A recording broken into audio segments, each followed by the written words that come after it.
Ok, partagez le direct. Partagez le direct, mesdames et messieurs. Partagez, partagez, parce que ce qui va venir est tellement lourd, fort et fort. Soyez connectés et soyez attentifs. Commencez à partager, hein. Partagez, partagez, hein. Partagez, partagez, rapide. C'est le grand adversaire qui vous parle ça. Partagez et partagez. Partout, partout, partout, partagez. Paris, Paris, Sénégal, partout, partout, Abidjan. Dans le monde, partagez cette vidéo. Partagez, partagez ce direct, là, voilà.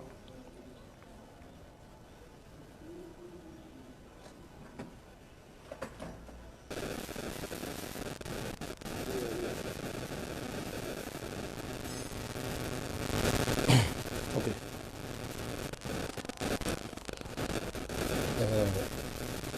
Bonsoir, messieurs, mesdames. Bonsoir, chers Internet. Moi, je m'appelle Monsieur Mamadou Ndongo, professeur de mathématiques, permanent au lycée Beauplis de Bokana et vacataire au lycée moderne de Bokana. Je suis là pour vous parler de cette histoire de balai, de charlatanisme. Parce que j'ai vécu le même cas. Ma fiancée, elle a vécu le même cas. Et le cas était similaire à ce qu'a vécu le petit Didier de Versailles. Donc il fallait qu'on vienne éclaircir, donner la vérité. Et c'est pourquoi je suis là. Vous savez, les gens ont tendance à croire que cette histoire, c'est du vrai, alors que c'est du faux. En 2004, j'étais encore étudiant et j'habitais une maison où il y a un téléphone qui est perdu. On m'a pris, on m'a envoyé au campement. J'habitais même au terminus 05, on m'a envoyé au campement. Et ils ont fait les histoires de balai. C'est tombé, c'est moi qui ai été indexé. Mais j'ai subi un traumatisme pas possible. Un traumatisme pas possible. Et jusque-là, je vous parle de 2004 jusqu'en 2021. C'est encore là. Vous ne pouvez pas comprendre. Quand tu es innocent dans une affaire, et puis on dit que c'est toi, c'est un traumatisme. Quelque temps après, tout ce que Dieu fait est bon. Souvent, Dieu te fait subir quelque chose pour pouvoir intervenir après. Je vous explique toute l'histoire de ma fiancée. C'était en 2017. En 2017, elle s'appelle Dongui Ndadaouda, c'est ma fiancée. Elle travaille dans une société de transit. Elle est comptable, chargée du recouvrement dans cette société. Et qu'est-ce qui se passe? C'est elle qui va prendre l'argent à la banque, venir mettre dans la caisse. Qu'est-ce qui se passe? Un jeudi, 14 décembre, elle va prendre de l'argent, une somme de 8 millions. Elle va prendre à la banque. Et elle envoie ça au bureau. Le patron n'est pas là. Le numéro 2 du patron, c'est son petit frère de même père, même mère, qui est au bureau. Elle dépose l'argent. Les 8 millions. Et les soirs, ça descend. Elle remet la clé du coffre au petit frère, qui est le numéro 2. Elle va à la maison. Et c'est comme ça. Ils ont l'habitude de travailler pendant 2 ans. Donc ce jour, comme d'habitude, elle remet l'argent. Elle met l'argent dans la caisse. Elle remet la clé au petit frère. Elle s'en va. Le lendemain, vendredi, elle vient. Elle trouve le patron au bureau. Lui-même n'a pas l'habitude de venir tôt. Elle trouve le patron. Elle trouve le petit frère. Et elle fait le constat. L'argent qu'elle a déposé hier, il y a 5 millions qui manquent. Le petit frère dit que ce n'est pas lui qui a pris. Le patron dit qu'il n'a pas touché l'argent. Moi, j'ai été appelé. Le patron m'appelle, il m'explique, il dit, mais ça là, on n'a pas besoin de partir ailleurs. Appelle la PJ pour que la PJ vienne enquêter. Il m'a dit d'accord. Il n'a pas appelé la PJ. Il les a pris, ils les a envoyés au 2e arrondissement de Treichville. Ils ont été courriers là-bas. Le même vendredi, ils ont dormi. Le samedi, ils ont dormi. Le dimanche, Dieu merci, par la grâce de Dieu. Le patron avait une 2e clé qu'il a perdue. Et il n'a pas dit ça. C'est l'un des collègues de ma femme qui travaille avec eux qui m'a fait donner l'information. Quand on a remonté l'information, grâce à mes amis, on les a fait sortir. Mais quand on les a fait sortir, Le patron n'était pas d'accord. Le lundi, qu'est-ce qu'il fait? Il appelle tout le personnel et il les envoie à Port-Boué chez une charlatane. Cette dame, cette même dame, Aminata Zerbo, arrivée là-bas, la femme fait la pratique. Et qu'est-ce qui se passe? C'est moi, ma fiancée, ça attrape. Mais quand ça a attrapé ma fiancée, ça l'a attrapé. Elle dit que ce n'est pas elle qui a pris. On dit, si tu n'as pas dit que c'est toi qui as pris, ça ne te laisse pas. Parce que c'est ce qu'ils disent. Au lieu de dire, si tu n'as pas dit la vérité, ça ne te laisse pas. Ils ne disent pas ça. Hein. Ils disent, si tu ne dis pas que c'est toi, ça ne t'attrape pas. Mais attends, c'est moi et puis c'est pas moi. C'est deux choses. C'est pas moi là, c'est une vérité aussi. C'est moi aussi, c'est une vérité. Donc il y a deux vérités. Il y a une qui est faux. Donc c'est ce que le petit a fait. Il dit, c'est pas moi. C'est sa vérité, c'est une vérité. Mais là-bas, on ne te dit pas, on dit, il faut dire, c'est toi. Mais ce qui n'est pas une vérité, je ne peux pas dire que c'est moi pour faire plaisir à quelqu'un. Ce petit, il a été brave. Chez moi, il a été brave, comme ma fiancée. Parce qu'elle, ils ont refait encore. Ça l'a attrapé encore. Parce qu'on dit son nom. Parce que chez eux, ils passent par le nom. Elle dit que ce n'est pas elle. Mais nous, on n'était pas d'accord. Comme je vous l'avais dit, moi, j'ai eu la même histoire en 2004. Ce qui fait que je croyais à ma fiancée à 100% parce qu'il savait que c'était du faux. Peut-être que si je n'avais pas eu ce problème en 2004 de vol de téléphone où ils ont... que cette histoire, c'était du faux. À 100%, c'est du faux. Et il m'a dit, cette histoire de balai, je n'y croyais pas. Mais maintenant, j'y crois. Il faut dire à ta femme, à ta fiancée de me donner mes 5 millions. D'abord, à partir d'aujourd'hui, elle est renvoyée. Il ne faut plus qu'elle va mettre son pied à mon bureau. Et dis-lui de me donner mes 5 millions. Je lui ai posé la question. Donc, tu penses que ma fiancée, que tu connais très bien, va venir prendre les 5 millions. Elle va...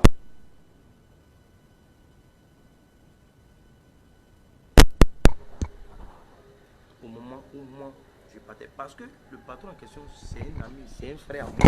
C'était mon meilleur ami. Donc, il la connaît très bien. Elle et moi, ça fait... On s'en va dans 16 ans. Ça fait 15 ans, 16 ans qu'on est ensemble. Depuis 2005. Donc, vous voyez. Cette histoire, ça nous a déséquilibrés. Ce n'est pas facile. Ce n'est pas du tout facile. Après ça, qu'est-ce qui se passe? On ne sait pas ce qui s'est passé. Je ne vais pas rentrer trop dans d'autres détails.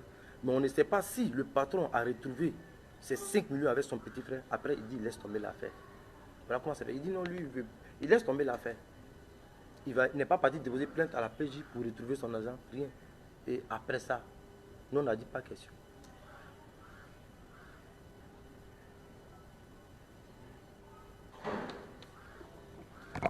Donc, nous, on a décidé de poursuivre l'affaire.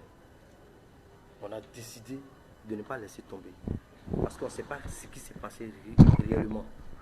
Parce qu'à notre grande surprise, il rappelle son petit frère reprend le boulot.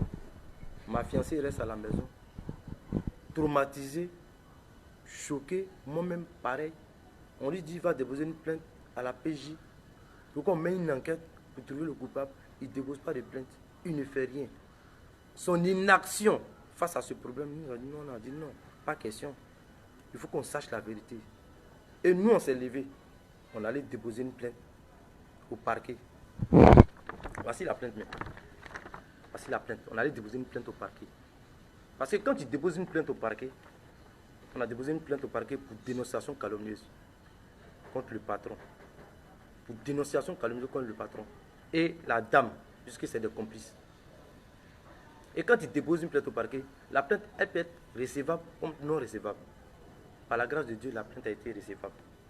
Quand la plainte a été recevable, on nous envoie à la brigade de recherche du plateau, où une enquête a été menée pendant plus de 1 mois et demi par un adjudant. On a été reçu par le capitaine de la brigade. Pendant 1 mois et demi, ma fiancée a été convoquée, son patron a été convoqué, le petit frère a été convoqué, la dame a été convoquée, j'ai été convoqué. on a été tous auditionnés par l'adjudant. Et là-bas, la femme a reconnu que ma fiancée n'a jamais dit que c'est elle qui a pris. Malgré ça, en tout cas, elle reconnaît que ça a serré son cou, mais elle a dit que c'est pas elle qui a pris. Et quand ils sont arrivés là-bas, elle a dit qu'elle fait sa pratique à 22 500. Je crois que c'est son prix, 22 500. Mais elle ne connaissait pas le montant. Mais quand elle a su que c'était 5 millions qui étaient perdus, elle a fait plus à 22 500, qu'elle fait ça à 50 000. Moi, je ne vais pas rentrer dans les détails, mais vous-même, pour quelqu'un qui dit qu'elle ne prend pas l'argent, elle le fait, mais elle dit qu'elle fait plus à 22 500, elle a dit 50 000. Les 50 000 francs ont été négociés, je crois qu'ils ont payé 25 000 ou 30 000 à la fin. Ça a été lui son cas. Est-ce que vous savez que quand ils sont partis, d'abord les gens sont partis d'abord sans DJ de Versailles. Elle a dit qu'elle faisait à 22 500. Ils ont négocié, on a enlevé 5 000, ils ont payé 17 500. Ça, DJ de Versailles n'était pas là. Mais quand ils sont revenus et qu'ils sont venus dire de Versailles que non, c'est toi, ton nom est sorti là-bas. Le petit dit non, c'est impossible. Allons-y, il paye le transport de tout le monde. Et puis il s'en va. Arrivé là-bas, là. Il paye de l'argent encore à la dame. La dame dit que non, qu'ils sont venus encore. Deuxième consultation pour le même problème, ils ont payé l'argent.